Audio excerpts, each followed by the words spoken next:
नमस्कार, SBT news में आपका स्वागत है। पेश है 11 अप्रैल गुरुवार दोपहर 3:15 बजे राजस्थान की 15 बड़ी खबरें। इस न्यूज बुलेटिन के प्रायोजक हैं विन्नी केक एंड मोर। सबसे पहले एक नजर डालते हैं आज की हेडलाइंस पर। ऋषिकेश में मंच पर मोदी ने डमरू बजाया, बोले कमजोर सरकार का दुश्मनों ने फायदा उठाया, आज घर में घुसकर आतंकियों को मारते हैं। मोदी बोले सदियों के बलिदान का फल है राम मंदिर का निर्माण, उत्साह और खुशी से मनाई जा रही है ईद।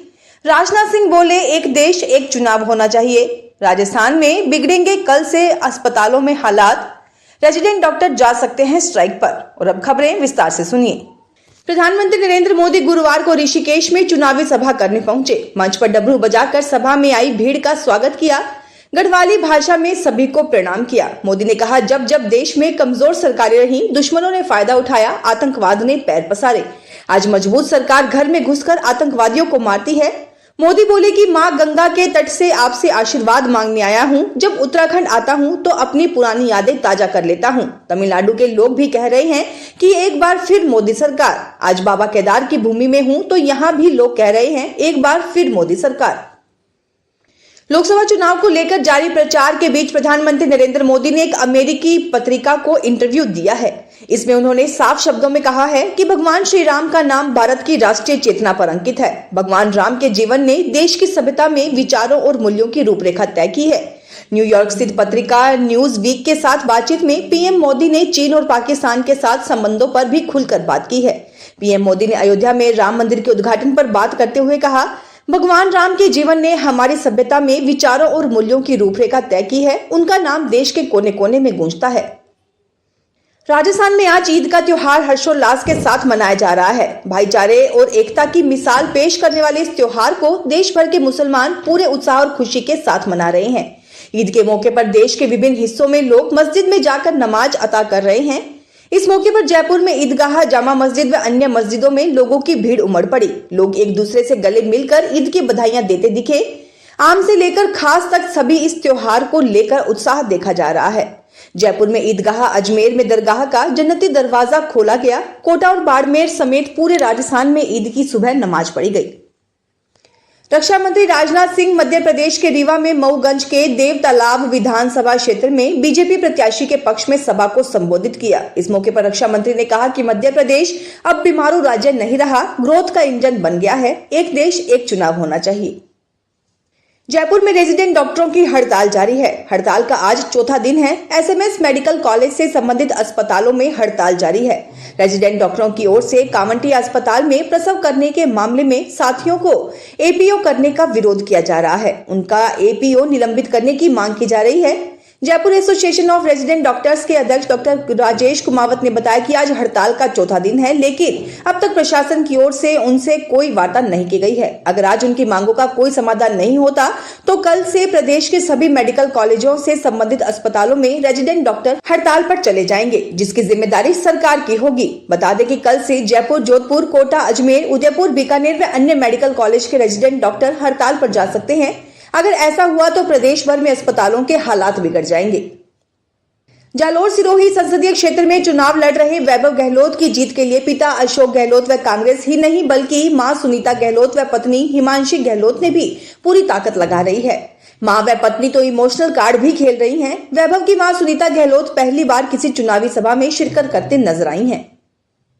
10,000 करोड़ से अधिक की जीएसटी फ्रॉड में नोएडा पुलिस ने दिल्ली के एक करोड़पति कारोबारी को गिरफ्तार कर लिया है। गिरफ्तार कारोबारी पर इनपुट टैक्स क्रेडिट के रूप में 24 करोड़ के फ्रॉड करने का आरोप है। आरोपी फर्जी तरीके से इनपुट टैक्स क्रेडिट लेकर सरकार के राजस्व को भारी नुकसान पहुंचा रहा था। राजस्थान रॉयल्स के कप्तान संजू सैमसन पर गुजरात टाइटंस के खिलाफ Indian Premier League IPL match के दौरान उनकी टीम के धीमी ओवर गति से गेंदबाजी करने के लिए 12 लाख रुपए का जुर्माना लगाया गया। शुभमन गिल की अगुवाई वाली गुजरात टाइटंस ने राजस्थान रॉयल्स की 4 मैच की जीत की लय तोड़ते हुए बुधवार को अंतिम गेंद के रोमांच में 3 विकेट से पराजित किया। आईपीएल के बयान के अनुसार राजस्थान रॉयल्स के कप्तान संजू सैमसन पर जुर्माना लगाया गया है, क्योंकि उनकी टीम ने 10 अप्रैल को जयपुर में सवाई मानसिंह स्टेडियम में गुजरात टाइटंस के खिलाफ आईपीएल 2024 मैच के दौरान धीमी ओवर गति से गेंदबाजी की। बूंदी के केशव राय पाटन कृषि उपज मंडी परिसर में चल रही समर्थन मूल्य खरीद केंद्र में अव्यवस्थाओं का बोलबाला होने से किसान परेशान हैं। किसानों का आरोप है कि अधिकारी उनके गेहूं को घटिया बताकर तुलाई नहीं होने दे रही हैं, जिससे वे अपना गेहूं कम दामों पर बाजार में बेचने को मजबूर है। साथ ही मंडी में किसानों के लिए छाया पानी की व्यवस्था नहीं है, जिससे किसानों को कड़ी धूप पर खड़े रहकर अपनी जींस बेचनी पड़ रही है। मुंबई पुलिस ने क्रिकेटर हार्दिक और कुणाल पांड्या के सौतेले भाई वैभव पांड्या को गिरफ्तार किया है। एक मीडिया रिपोर्ट के मुताबिक 37 साल के वैभव पर एक बिजनेस पार्टनरशिप फर्म से लगभग 4.3 करोड़ रुपए का हेरफेर करने का आरोप है। दिल्ली के मुख्यमंत्री अरविंद केजरीवाल की याचिका पर 15 अप्रैल को सुप्रीम कोर्ट में सुनवाई होगी। दरअसल आम आदमी पार्टी के सबसे बड़े नेता ने ईडी की गिरफ्तारी को गैर कानूनी बताया था। इसे लेकर सीएम केजरीवाल ने दिल्ली हाई कोर्ट में याचिका दायर की थी, लेकिन उन्हें मंगलवार को हाई कोर्ट से झटका लगा। कोर्ट ने ईडी की गिरफ्तारी को वैध बताते हुए कहा था कि जांच एजेंसी के पास कोई खास विकल्प नहीं बचा था। ऐसे में उन्होंने देश के सबसे बड़े अदालत का दरवाजा खटखटाया।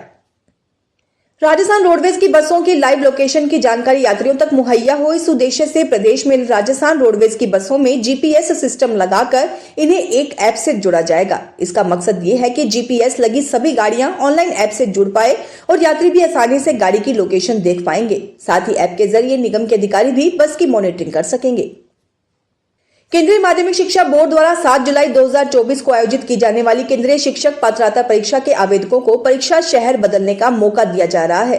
इसके लिए संशोधन के लिए विंडो खोली गई है। 12 अप्रैल तक का समय दिया गया है। सीबीएसई द्वारा केंद्रीय शिक्षक पात्रता परीक्षा के लिए ऑनलाइन आवेदन 5 अप्रैल तक भरे जा चुके हैं। भर्ती की पात्रता के लिए आयोजित की जा रही है।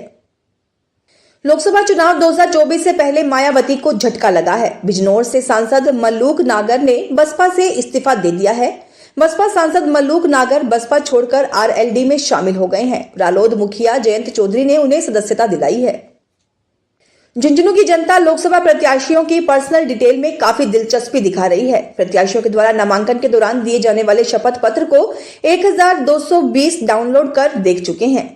जिनके नामांकन रद्द हुए हैं उनके मिलाए जाए तो 1488 बार शपथ पत्र डाउनलोड कर देखे जा चुके हैं। इन शपथ पत्रों में उम्मीदवारों की ओर से खुद की आमदनी, आपराधिक रिकॉर्ड, संपत्ति आदि की जानकारी भरी जाती है, जिसमें झुंझुनू की जनता काफी दिलचस्पी ले रही है।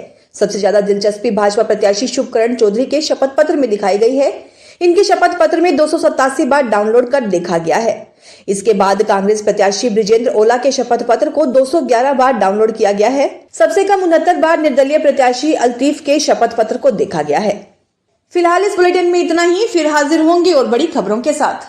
अगर आप भी अपने आसपास की छोटी बड़ी और महत्वपूर्ण खबरों से अपडेट रहना चाहते हैं तो सब्सक्राइब कीजिए हमारे चैनल एसपीटी न्यूज को और प्रेस कीजिए बेल आइकन पर।